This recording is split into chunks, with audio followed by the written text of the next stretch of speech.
গোপন গুনায় যারা লিপ্ত আমাদেরকে বলে যে কতদিন হয়েছে গোপন পাবে লিপ্ত, ছাড়তে পারছি না, অসহায়, ব্রেন কাজ করে না, চুল পড়ে যাচ্ছে, চেহারায় উজ্জ্বলতা নাই, নুরানি ভাবটা নাই, নামাজে গেলে মনোযোগ নাই, আর্থিক অসচ্ছলতা, চাকরি করলে চাকরিতে মনোযোগ নেই, লেখাপড়া করছি কোনো কিছু মনে থাকে না, কালকে এসে পড়লাম আজকে পরীক্ষা পড়া ভুলে যাচ্ছি, পরিবারগুলো টিকছে না, সার্বিকভাবে loss loss loss, huge loss.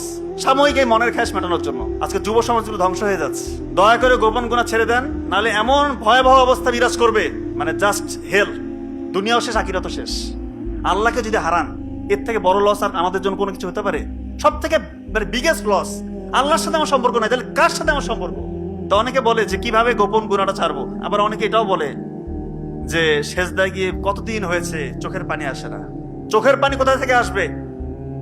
গোপন গুনায় যারা লিপ্ত চোখের পানি আসা সম্ভব না, এত সহজ না ব্যাপারটা। আপনার মন যা চাচ্ছে তাই করছেন, আল্লাহকে তোয়াক্কা করছেন না, আল্লাহকে বুড়ো আঙ্গুল দিয়ে আপনি প্রতিনিয়ত শয়তানের দাসত্ব করছেন, আবার বলছেন যে চোখে কেন পানি আসে না? আপনি তো একটা সুযোগ হাতছাড়া করেন না গোপন গুনাহ করার, আপনার স্কোপের প্রতিটা গুনাহ আপনি করছেন, আবার বলেন যে আমার চোখে কেন পানি আসে না। কার সাথে ফাঁকি ঝুঁকি? আল্লাহকে ফাঁকি দেওয়ার কোনো স্কোপ আছে? পাথরের মধ্যে যদি সরিষা দানা পরিমাণ কোনো কিছু লুকিয়ে থাকে, সেটাও আল্লাহ তাআলা উন্মোচন করবেন পরকালে, কিয়ামতের ময়দানে, হাসরের ময়দানে। তো তার সাথে ফাঁকি ঝুঁকি চলে না। মনটাকে আগে পবিত্র করেন, সৎ করেন, গোপন গুনাহ ছেড়ে দেন। যত সুযোগ আসুক গোপন গুনাহ করবেন, নামাজে মনোযোগ আসবে না। নামাজ থেকে যে বেনিফিট ইহকালেও পাবেন না, পরকালেও পাবেন না। আপনি চিন্তা করেন, আপনি কতটুকু চিন্তা করেছেন আল্লাহ নিয়ে, রসুল নিয়ে, পবিত্র কোরআন নিয়ে, কতটুকু আমরা চিন্তা করি?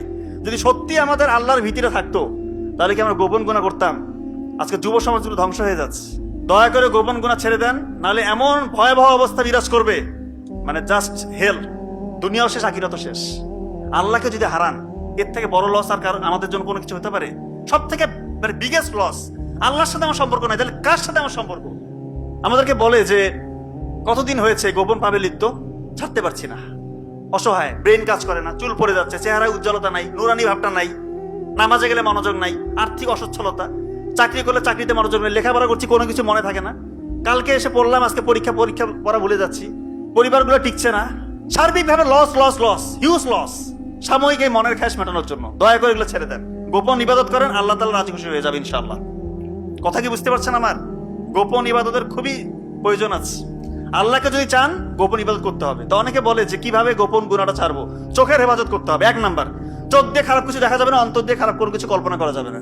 তো অনেকে বলে এরকম যে একবার তো দেখার হুকুমাত দেওয়াই আছে, দ্বিতীয়বার না দেখলে তো হলো। তো একবার এমন ভাবে দেখে অপলক দৃষ্টিতে, দৃষ্টি আর নামে না, এইভাবে দেখতে বলছে।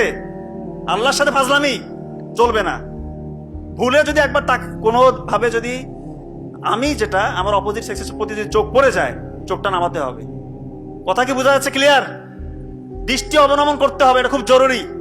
আল্লাহর সাথে ফাজলামি চলে না। এটা আপনার মন অন্তরে কি চলছে, আপনার থেকে বেশি ভালো যে জানেন, তিনি আমার আল্লাহ।